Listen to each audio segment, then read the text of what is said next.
Okay.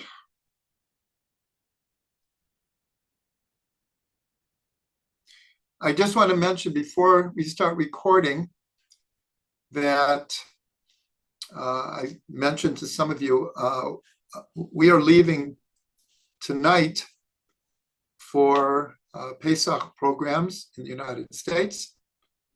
And to be honest, I still have a lot to do. So I'm happy to teach this class, but I will not have a lot of time to hang around, just a few minutes after the class for a quick discussion, very quick. So I'm just letting you know that if you want to put all the chats that you want, that I will not be able to get to them. But you're welcome to share chats. As you know, we then share with everyone. But everyone should be forewarned that I will not be able to really get into the chats tonight.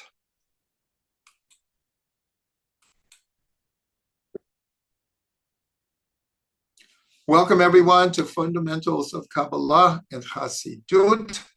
Tonight we are concluding our mini-series of creating a life of joy. This might be the fifth or sixth class in the series, and we are going to conclude tonight. Now, it goes without saying that in principle, we could continue to learn for a long time, but with the Pesach break coming up, and after that, it will be time for something new. Hopefully, it will be a very pleasant surprise for everyone. And so tonight, we are going to conclude at least as much as we have been able to cover.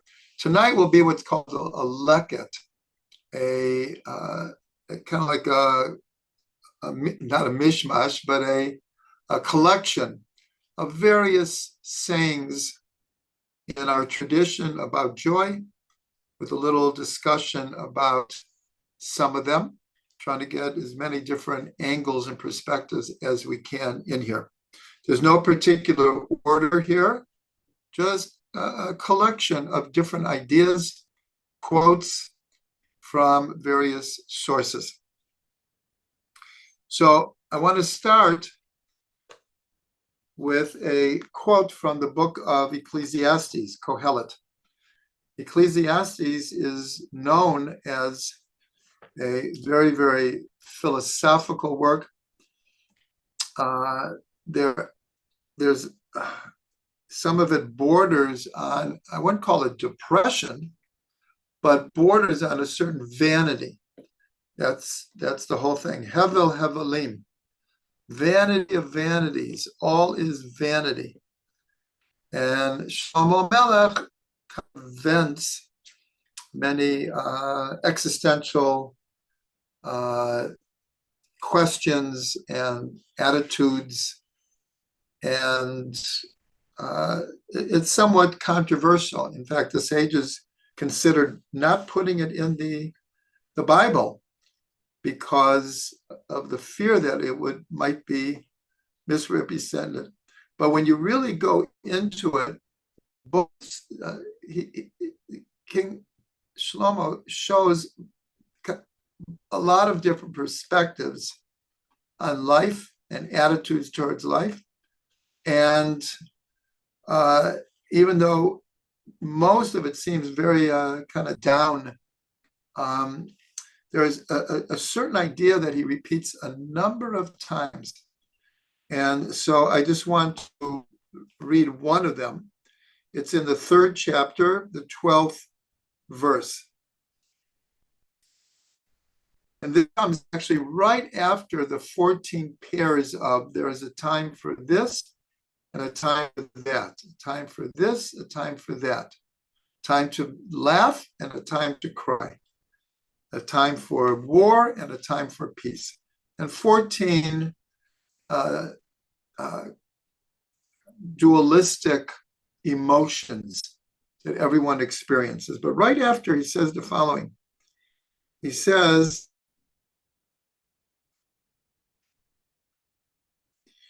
Yadati ki ein tov bam Ki'im lismoach v'lasot tov b'chayav. It's almost surprising that in the midst of different statements, he says, I know that there is no good for people other than to be joyous and to do good in their lives. וגם כל אדם שאוכל ושתה וראה טוב בכל עמלו. And also that a person should eat and drink and see good in the works of their hands. Mitek Elokim hi, because this is coming from God. So this is very, very important, especially in the midst of many, many vanity of vanity types of statements, that everything is vanity. But here, and Shlomo Melech repeats this a number of times, this idea of just be happy with what you have, eat and drink. At one point, he says to be happy with your spouse, and this is all we can expect. But that's a lot. That's what we've been trying to say this whole series, that the choice to be happy is probably the most important choice we make every day, despite all the obstacles and problems that we all face, all of the hassles and everything. So this is a good place to begin the class tonight from Shlomo Melech. Another idea that we haven't discussed at length, but it's one of these, we'll call it strategies for increasing joy in our life, especially when we're not feeling especially joyous. And that is, in order to be happy, we have to do things that make us happy. It sounds like a very simple statement, an obvious statement, but when it comes to life, it's not obvious at all. Not obvious at all. Because when we're not feeling good, when we're feeling sad or depressed, it's not easy to like, oh, let's just do something that makes us happy. Our mind is in a different place. But nonetheless, if we find our place in a state of frustration, being bored, being uninspired. So a very important strategy is, well, what makes you happy? And if you can identify it, it could be big things, it could be small things, it could be something you can just do in a few minutes. It could be like, I need to take some time and go do X. That will really help me feel better.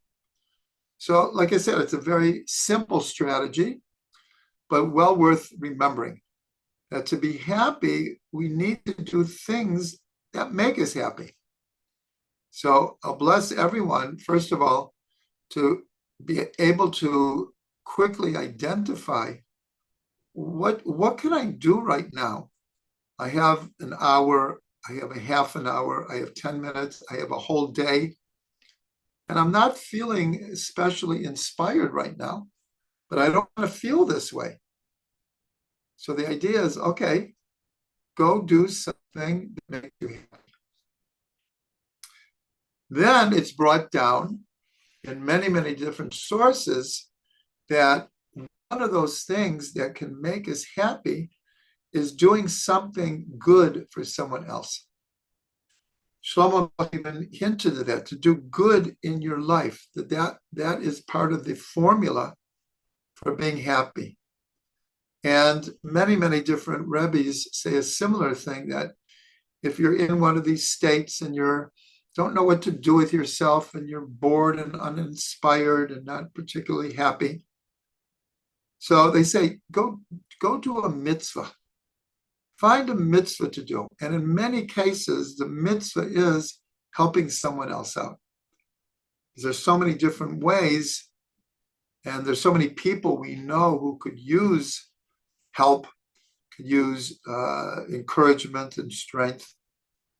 So this is also a wonderful strategy, is by doing something for someone else, makes them happy, but it really, really makes us happy as well.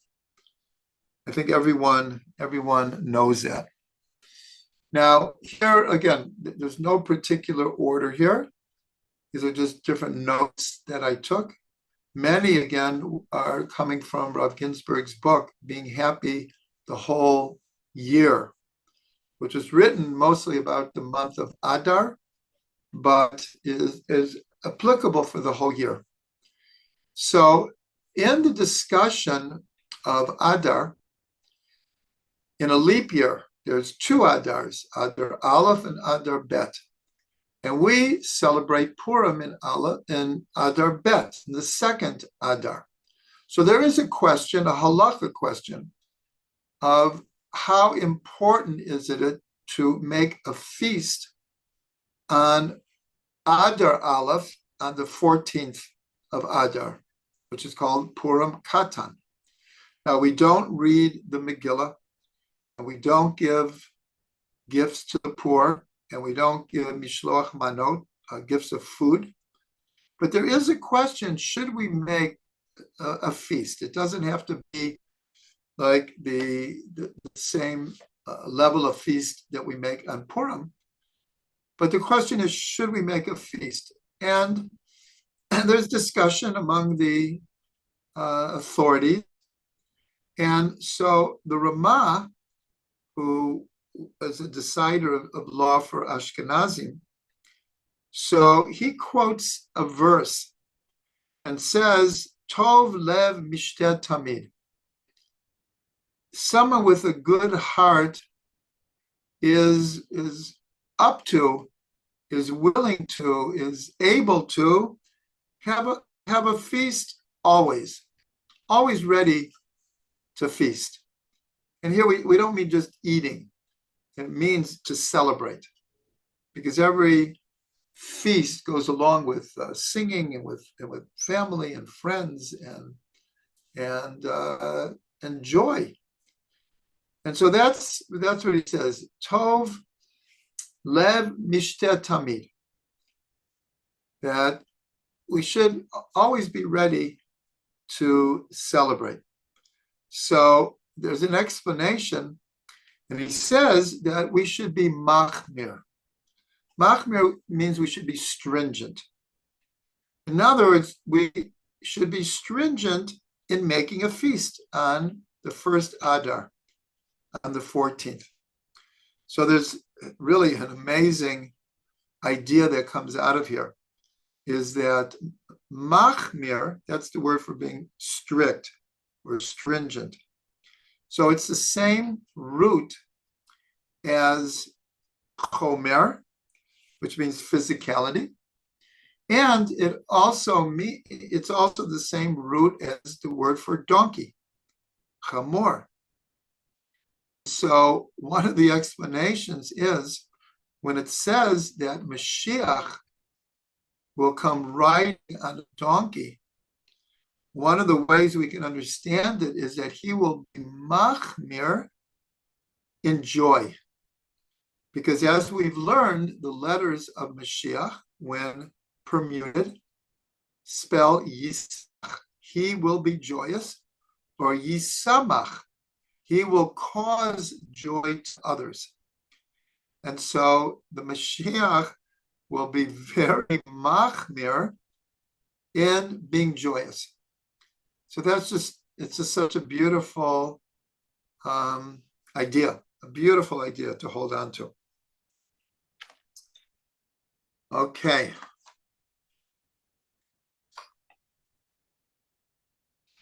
Now Rav Ginsburg explains, as he always will bring in numerical gems. So he says that the root for sameach Shin Mem Chet, in different forms, different grammatical forms, appears 271 times in the Tanakh, in the Bible. 271 times you have the root sameach, mismoach. So he explains 271 is the gematria of another word, harayon, to be pregnant. To be pregnant is 271, and it means this idea here, it means that joy brings newness to birth. That's the idea here, is that when we're joyous, we have a new perspective on life. We have what are called chidushim. We could be on a level of novel Torah insights. And this is very connected to the idea of the sages that say that Ruach HaKodesh, divine inspiration, and Nevuah, prophecy, only comes upon a person in a state of joy. So there's a deep connection between having divine inspiration and being in a state of joy. And so Rav Ginsburg says that since the root appears 271 times, it's the idea of giving birth. Now, what we've learned, this is very connected to the Sphira of Bina, because we've learned that every Sphira has an inner motivational dimension. And the inner dimension of Bina is Simcha. That's why in the series we've come back to Bina many times. And it comes from a verse, Aim Habanim Smecha. A mother of children is joyous. And here it doesn't mean just physical children in a biological way, but someone who gives birth to a new idea in Torah. It's like giving birth to a child, and it brings tremendous joy. And so here, the fact that the root of Simcha appears 271 times, and it's connected to pregnancy, the word harayon, and pregnancy is connected to Bina, and Bina is connected to joy. So here we have a series of ideas that are all connected. And ultimately, we have the idea of the joy that comes from meditation.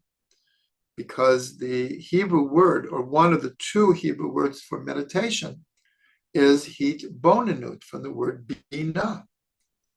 And so there's a tremendous joy in Jewish meditation, especially when it's focused on the inspiration behind it is the Torah itself. It's delving into a mitzvah, a kavanah, an intent, understanding something in the text, understanding a verse, a name, and all the other things that go along with Jewish meditation. This brings tremendous, tremendous joy.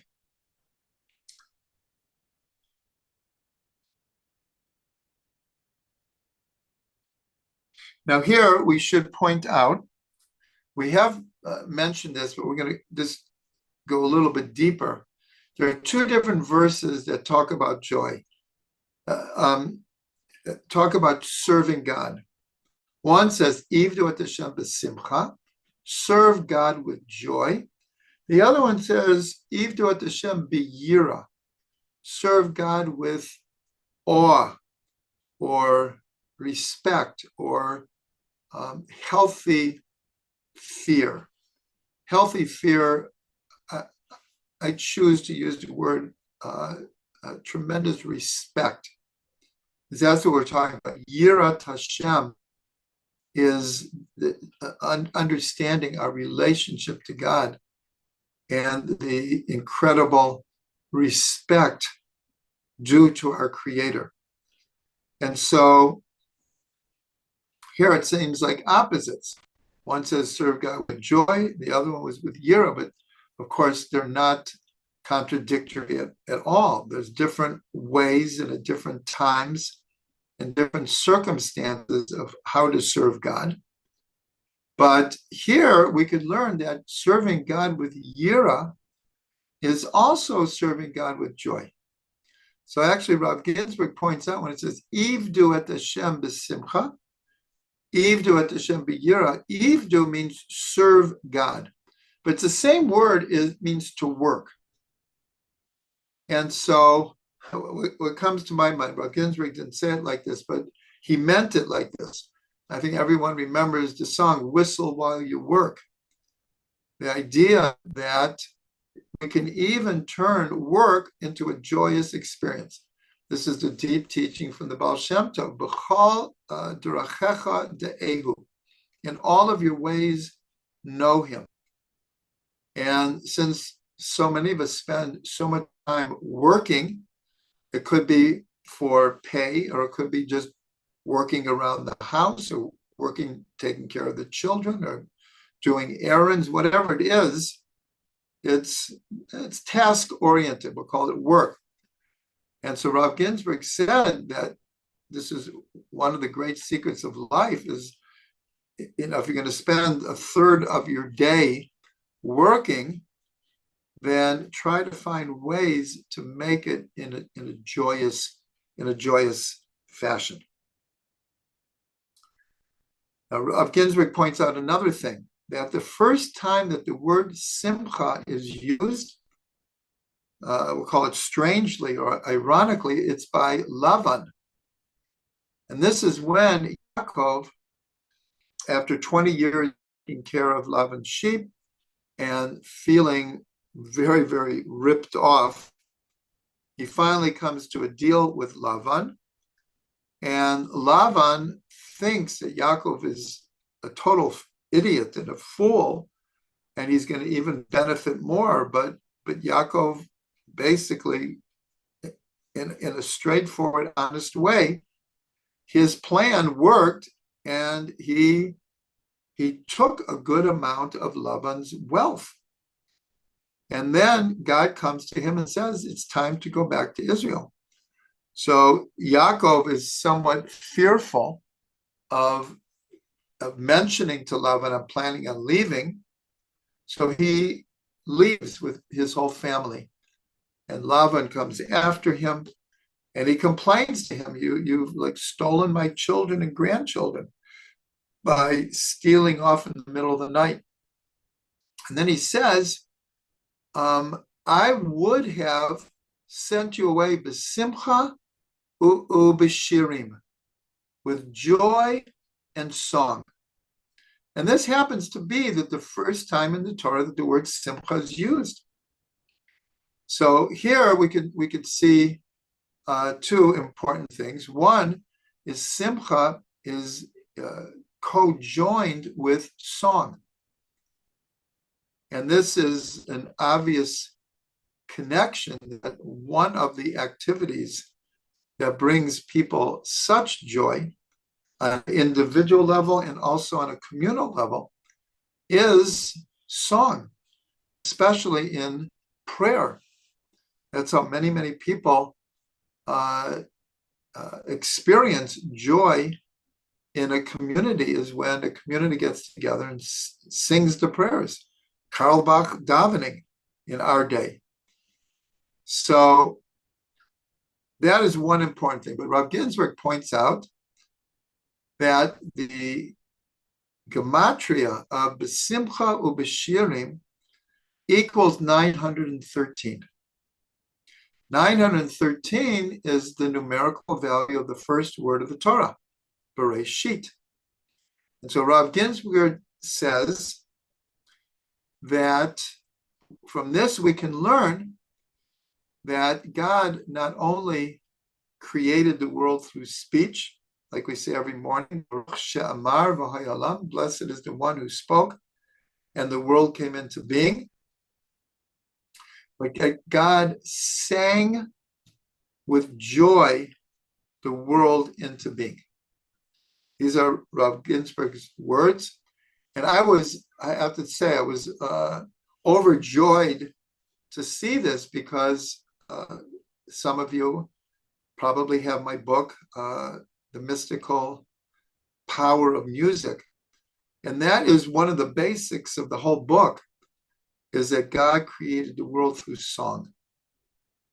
Not going to go into that right now, but that's the premise, and it's very connected even to modern science, string theory, quantum physics, the idea of God singing the world into being. And so here, that's what Ginsburg says we can learn from this, that the simcha ubeshirim equals 913 equals Bereshit. And from this we learn that God sang the world into being. So these are all short but powerful ideas. Okay, now I want to bring down 4 other ideas from Rav Ginsburg, and he arranges them according to the 4 letters of God's name. And we're not going to go deeply into that, but we're going to start from below, meaning from the last hey in God's name. And he says that the 4 ideas that he's going to bring here, each one has a power to bring us joy. So here, we'll call it almost on the lowest level, is he brings the verse, Kol neshama tehalel. The breath of every living thing shall praise you. And he brings the explanation from the sages, Al kol neshima v'nishima, meaning literally on every breath. So here, again, I'll go back, Kol haneshama tehalel, the soul of every living thing shall praise you. But the word for soul, neshama, is the same root as breath, neshima. And so the sages said, don't read it, every soul shall bless you, but with every breath you shall praise God. And so that's why it's the lower hey, because this is very body connected. And this is the importance of breath in meditation. Now, many people are familiar with this idea in Eastern meditation, but here is an important source from quite literally thousands of years ago that is saying the same thing.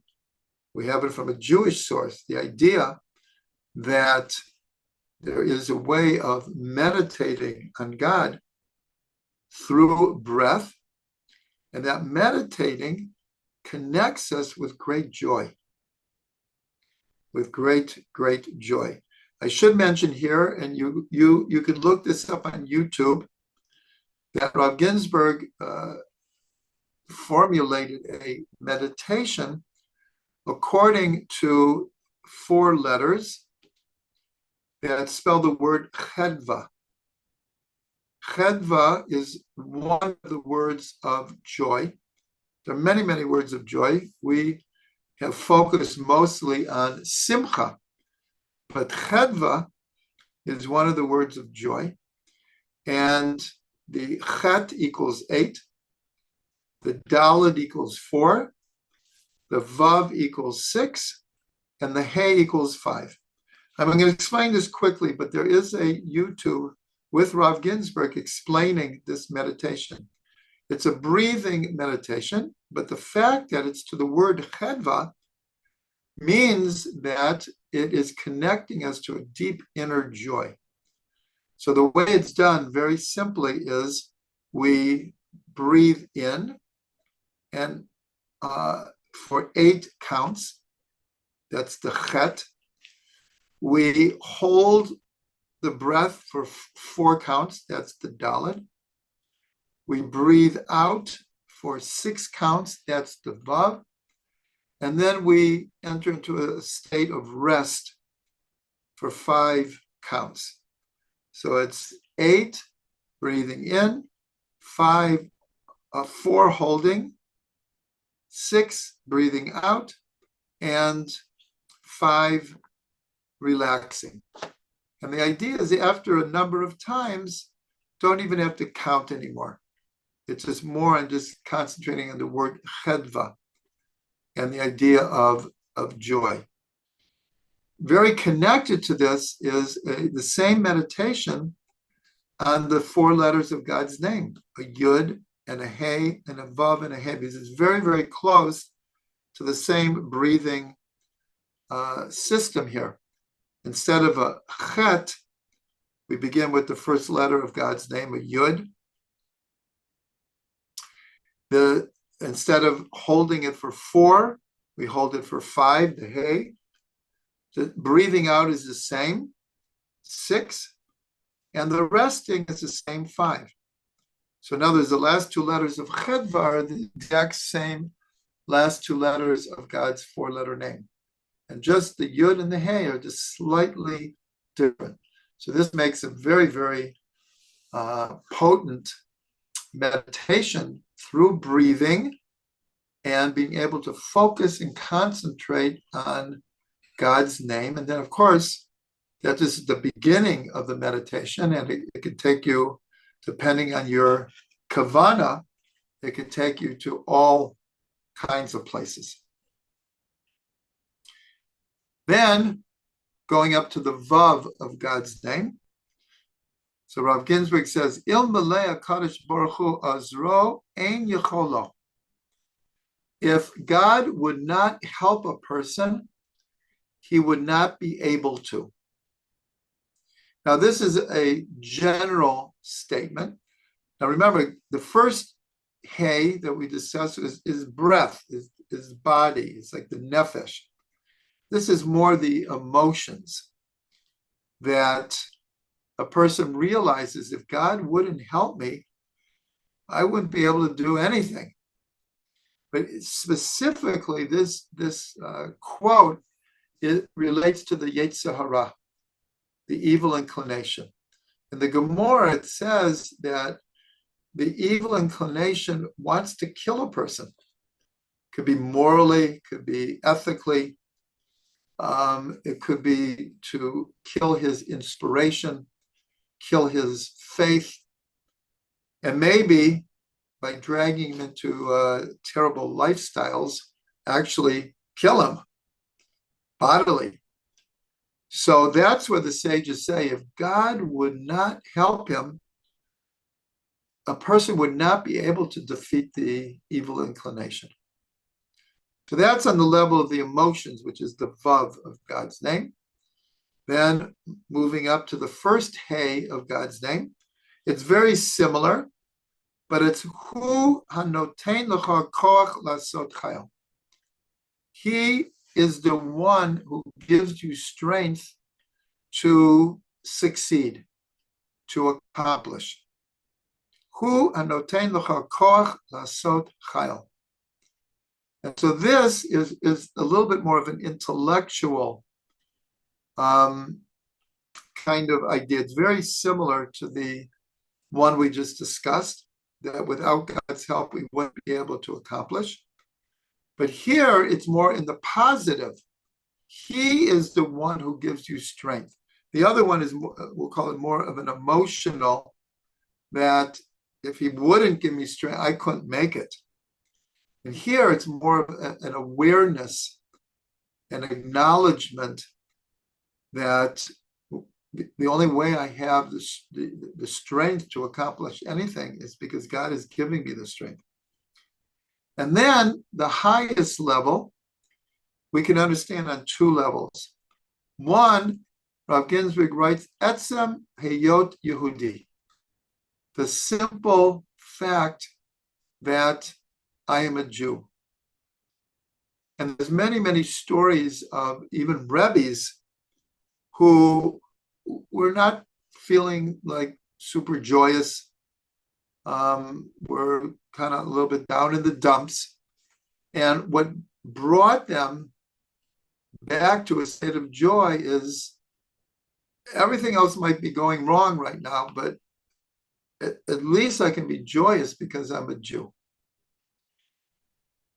Similarly, this could be taken by anyone, Jew or non-Jew, is the joy of being connected to God. Because the joy of being a Jew means I'm connected to God. Like the word Yisrael. If the sin sound of the shin is changed to a shin, it's Yeshar Kel. We have a straight line, an open communication with God. But any person, especially if they have a connection to Torah, have a connection to the Jewish people, have a connection to the land of Israel, that means that they have a connection to God.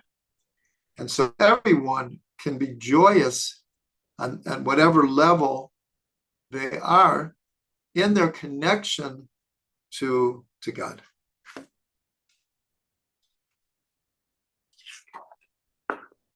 Okay, now I just want to go through some important sources in our tradition that talk about joy. There are many, many ones.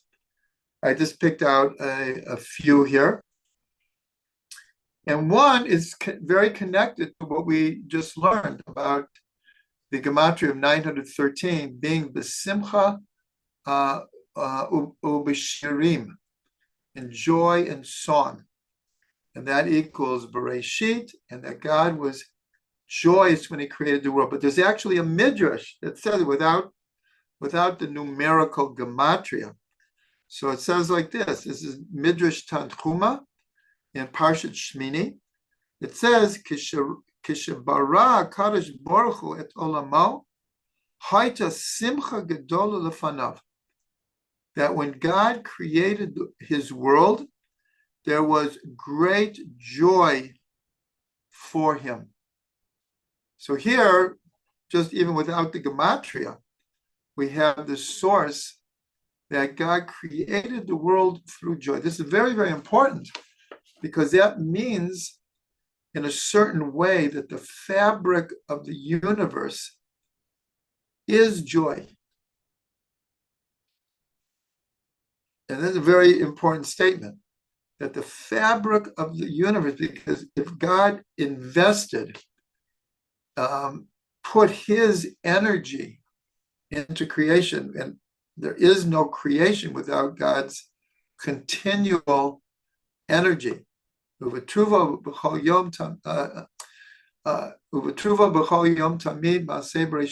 in his goodness renews.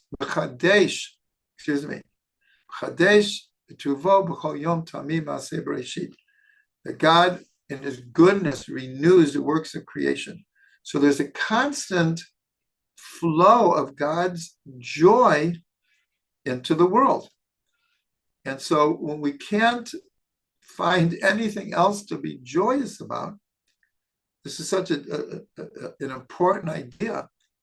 We could just try to transcend our present problems and difficulties and plug in that at this moment, God's joy is flowing into the world. It's the very fabric of creation. Now, here's an idea that we mentioned already, but I'm bringing the source here. This is in Tana Devei Eliyahu, Zuta, a very important ancient text. And it says, HaTorah nichnit b'simcha. Simple statement. The Torah is acquired through joy. Now, we actually had this concept before, and it was related to the Arizal. But this is coming from thousands of years ago, this text. But the Arizal, the great Kabbalist of Sfat, was once asked, on what merit were you able to learn these great secrets of the Torah? And he answered that because he did the mitzvot in joy.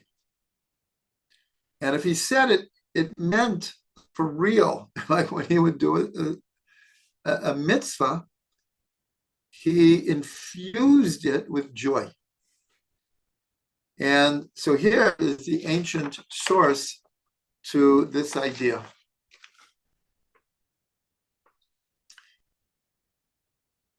Now here's a more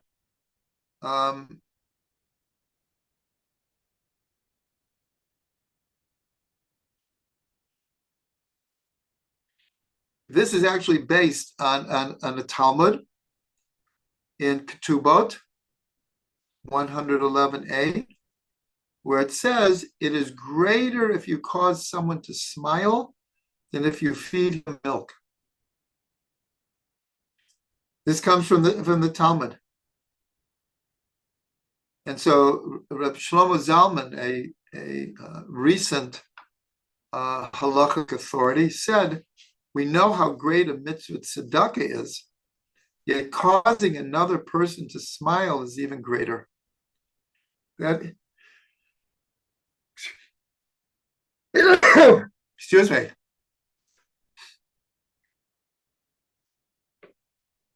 So remember, we had the story of the one of the sages who was in the shuk, in the market, and he was at a very high level, and he saw Eliyahu Navi, and he said, "Is there anyone in this market that just merits the world to come?" And he pointed out to these two people who were standing and talking to people. So the sage afterwards goes up to them and says, what are you doing in the shuk? And they said, we come to the market often because we know that a lot of people in the market have lots of problems, and we come and we try to cheer people up. We try to tell them a nice story, a little joke, and bring joy to people. And so Eliyahu Navi says, that's the kind of person who will merit the world to come.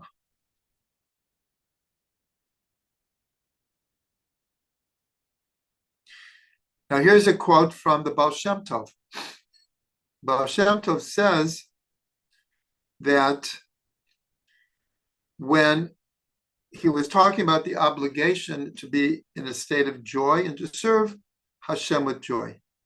So he says, when a generation has leaders and the heads of the generation are happy people, it changes the whole generation. It awakens the sense of joy for the whole generation.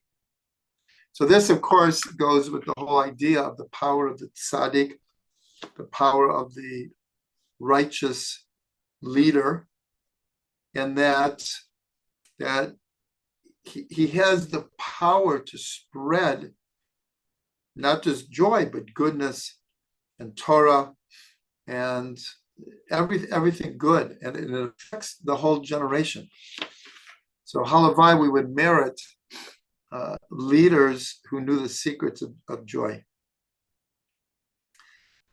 Now it says in the Talmud, it says, Ein omdin lehitpalel ela mitok simcha shel mitzvah, that a person should not get up to pray other than when they are in a state of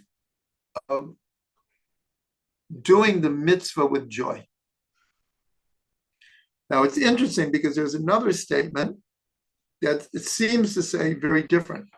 It says, don't stand up to pray except with, like, I'll call it a serious or level-headed mind. In other words, one shouldn't go into prayer frivolously, without just, casually. But it's not really a contradiction. It's very similar to Ivdu et Hashem b'simcha and Ivdu et Hashem b'gira. Serve God with joy serve God with awe or respect or fear of God. And they're not really contradictory. When we have awe of God, this should bring us great joy. So the same thing with davening. There's no contradiction of approaching prayer in a level-headed, serious manner and feeling joy at the same time. It's not a contradiction. Now here is actually the quote that we've said a number of times, even tonight. Ein Ruach HaKodesh Shura El Al Lev Sameh. This is from the Talmud Yerushalmi, the Sechet Sukkah.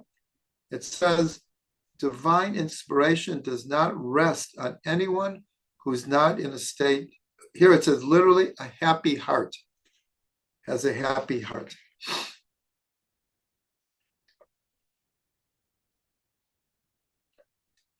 And we'll end with this last one. Simcha liyisrael ki'ilu simcha lefanav. This is from a midrash, the Mechilta in Beshalach. It says when someone in Israel has joy, it's as if God also has joy. In other words, if we want to serve God with joy, what's the serving? How we think of being joyous is like, oh, that's my experience. I want to be joyous because it's a great feeling. It's a good experience. But here we're talking about serving God with joy. So what's the serving? So this is part of the answer, is that when we're in joy, it brings joy to God. We're God's children. And what parent wants to see their child suffering or unhappy? So here, serving God with joy is bringing God joy. That's the service, is bringing God joy. So these are just a collection of ideas about joy. I just want to kind of do a review here of some of the important ideas. And with that, we will conclude this series. Some of the ideas, and I'm just going to mention them as a review, is we discussed how being happy is a moral obligation. Because when we're not happy, it affects everyone around us. And it's highly selfish to show your unhappiness around other people because it affects them deeply. And so being happy is a moral obligation. We talked about that being unhappy is relatively easy because there are so many reasons for being unhappy, because we all have 24/7, we have things to worry about. We have obstacles, we have difficulties, we have challenges. And rarely does everything go right in our lives. And so one of the main ideas we've tried to explore is a person has to work at being joyous. It does not come naturally for most people. Some people, maybe it does. But for most people, we have to work at being joyous. And that's why we've gone through so many different strategies to try to help. We also said if you take the word bisimcha and you permute the letters, it equals machshava, thought. And that is like the kind of a support for the idea of being joyous, even though we think of the heart. We think of the emotion, being happy as an emotional experience. But it starts in the intellect. It's a decision. It comes from thought that we have to, like the Baal Shem said, and later Chabad rabbis, think good and it will be good. And it depends on our thought. It's like the thought is not coming from the heart. The thought has to make a decision that I'm going to transcend all the reasons that I could be unhappy in order to be happy. Then we discussed at length one of the biggest challenges we all face, and especially now, what's going on with Israel and Jews around the world, is how to be happy when there's tragedy happening, when there's, we'll call it good reason to not be happy, when trauma happens, when pain happens, when loss happens. So we discussed that at length. And again, to everything there is a season. When it's time to mourn, it's time to mourn. We don't pretend, oh, we have to be happy now. The type of happiness we're talking about is an ongoing happiness, that even in the pain or trauma or loss, we don't lose all hope. We don't lose all perspective. We maintain a certain level of joy of being alive, of all that we do have. And that gives us strength to deal with the adversity.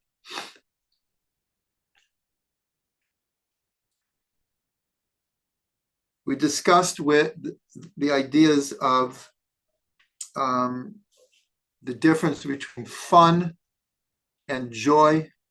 Fun is a very for the moment kind of experience. Sometimes it's needed. There's nothing wrong with having fun, but not when you equate it with happiness. When people think the more fun I have in the long run, the happier I will be, that does not work. In a context of being happy, having fun is great, but not as a replacement for all those things that can give us true happiness.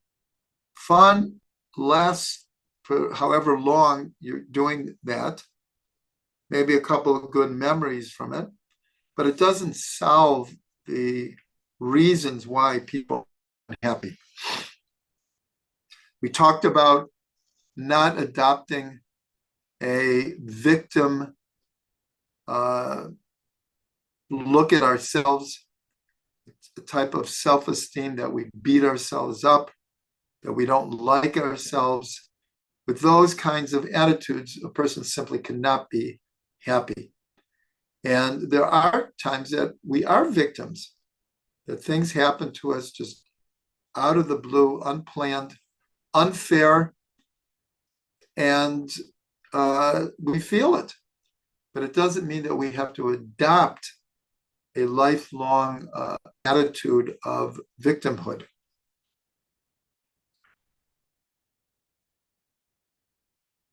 And then we talked about the importance of finding meaning and purpose in life, from little things to big things.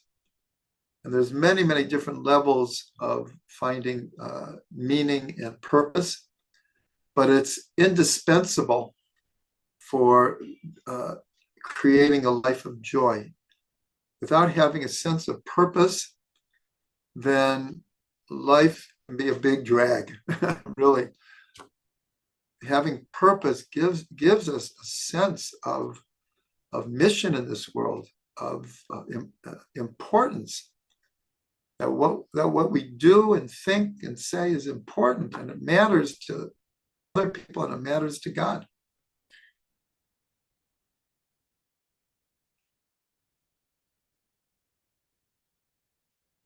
And then there was the idea of expectations.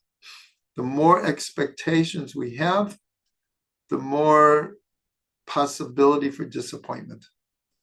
And we're human beings, and we do have expectations. And sometimes expectations are positive and need to be stated or put on the table. But we're talking about exaggerated expectations of, a whole realm of what is Magili, what I deserve. And that could be an endless pit of expectations, and it really leads to a lot of unhappiness. So as much as possible, we should minimize expectations and not be too connected or hung up about them.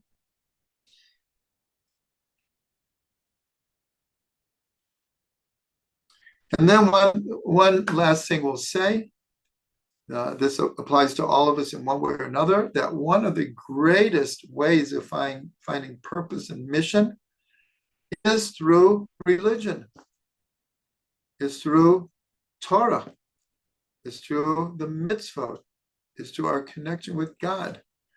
It's through a bigger picture of what this world is about.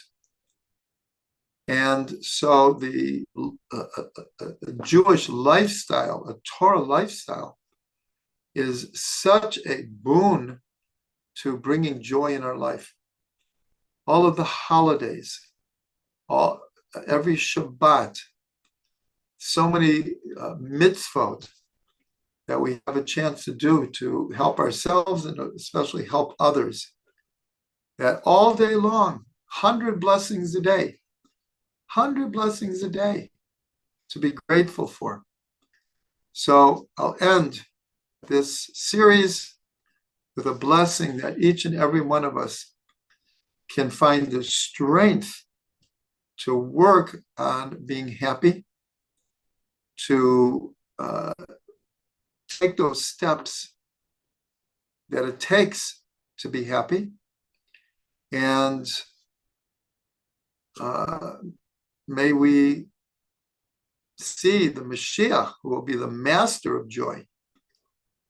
He'll be very machmir in not only being joyous himself, but bringing joy to the whole world. May we experience it very, very soon.